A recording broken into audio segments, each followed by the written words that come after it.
మాజీ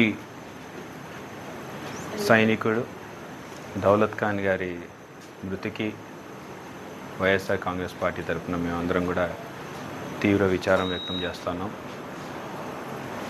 ఒక సైనికుడిగా మన దేశాన్ని రక్షించడం కోసం ఆయన కార్గిల్ యుద్ధంలో సైతం పాల్గొని మన కోసం ఎన్నో కష్ట నష్టాలను చూసినాడు. మరి అటువంటి వ్యక్తి ఈరోజు మన గవర్నమెంట్ ఆఫీస్లోనే మృతి చెందడం అనేది నిజంగా తీవ్రంగా కలిచివేసింది. ముఖ్యంగా కౌన్సిల్ తీర్మానం అయిపోయినటువంటి ఒక సమస్యని వారి ఇంటికి ఏదైతే సైనికులుగా వాళ్ళకి గవర్నమెంట్ తరఫునే వచ్చినటువంటి లబ్ధిని వాళ్ళు అడగడము, కౌన్సిల్లో కూడా తీర్మానం చేయడము, కౌన్సిల్లో తీర్మానం చేసిన తర్వాత కూడా నాకు తెలిసి వైఎస్ఆర్సీపీ గవర్నమెంట్ ఉన్నప్పుడే కౌన్సిల్ తీర్మానం కూడా జరిగినట్టు అనుకుంటున్నాను. అంతేనా? 24. సో తీర్మానం చేసిన తర్వాత కూడా మన కౌన్సిల్లో వైఎస్ఆర్ కాంగ్రెస్ పార్టీ తరపునటువంటి మున్సిపల్ కౌన్సిల్లో తీర్మానం చేసిన తర్వాత కూడా ఈరోజు అధికారుల నిర్లక్ష్యంతో ఒక 10 సార్లు వారి చుట్టూ తిరిగినా సరే ఆ సమస్యని పరిష్కరించకపోవడం నిజంగా దురదృష్టకరం. నిజంగానే సమస్య ఏమైనా జటిలమైనదా అంటే మరి దానికి పరిష్కారం వచ్చి ఉండకూడదు.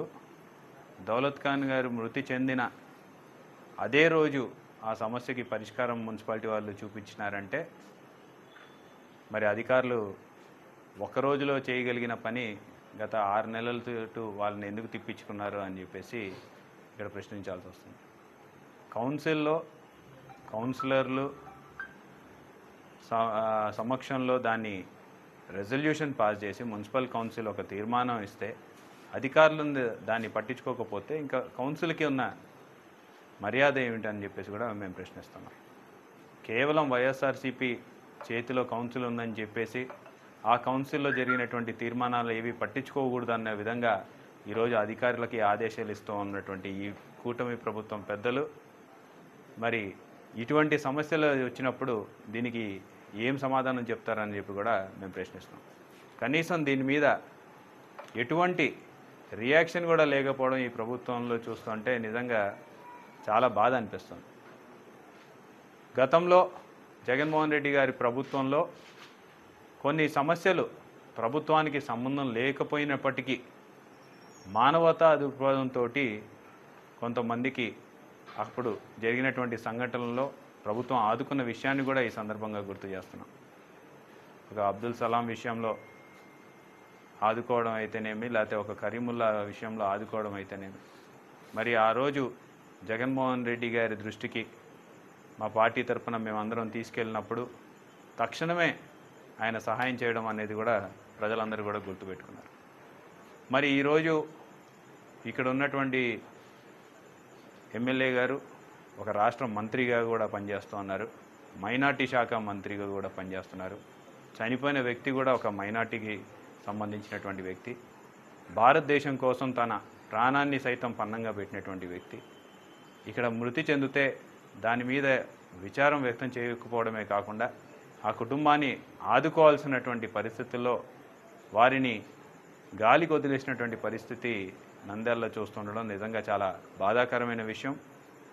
ఆఖరికి నిరసన తెలియజేయాలి అని చెప్పేసి వాళ్ళు మేము నిరసన చేస్తాము, ఈరోజు మా వాయిస్ని మేము వినిపిస్తాము అని చెప్పేసి వారు చెప్తే అటువంటి పరిస్థితుల్లో కూడా పోలీసులు ఎవరెవరు నిరసన తెలియజేస్తారని చెప్పేసి అనుకున్నారో ఆ మిలిటరీ మాజీ సైనికులందరికీ కూడా నోటీసులు ఇవ్వడము, ధర్నాలో పాల్గొంటామని చెప్పినటువంటి సంఘ పెద్దలందరినీ కూడా వాళ్ళు నోటీసులు ఇచ్చి మీరు మీ ధర్నాన్ని విరమించుకోవాలి లేకపోతే మీ మీద కేసులు పెడతామని చెప్పేసి భయపెట్టడం ఎంతవరకు సమంజసం అని చెప్పేసి కూడా ఈ సందర్భంగా మేము ప్రశ్నిస్తున్నాం.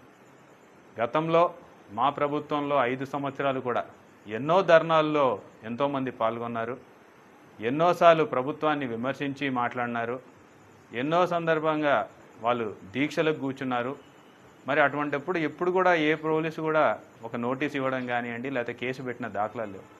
ఈరోజు పరిస్థితి ఎంత దారుణంగా ఉందంటే ఏదైనా ధర్నా చేపట్టాలన్నా లేకపోతే ఏదైనా దీక్ష చేపట్టాలన్నా సరే పోలీసు వాళ్ళు నిర్దాక్షిణ్యంగా పర్మిషన్ లేదు, మీ మీద కేసులు పెడతామని చెప్పి అందరినీ బెదిరించేటువంటి పరిస్థితి.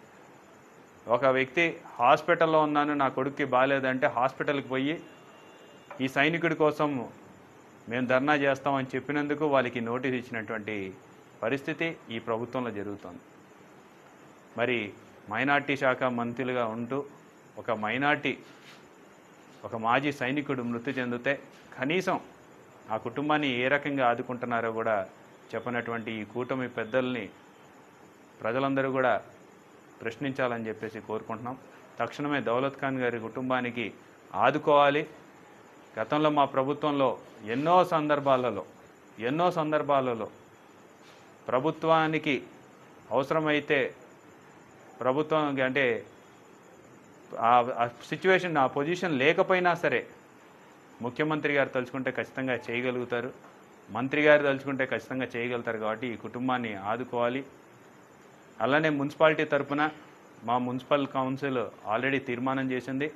వారికి అవుట్సోర్సింగ్లో ఒక ఉద్యోగం ఇవ్వడానికి కూడా మా కౌన్సిలర్లు, మా చైర్మన్ గారు, మా ఎమ్మెల్సీ గారు అందరూ సహకరించి వారికి ఉద్యోగం ఇవ్వమని చెప్పేసి కూడా తీర్మానం పెట్టినారు. ఆ తీర్మానం కూడా కౌన్సిల్ పాస్ చేసింది.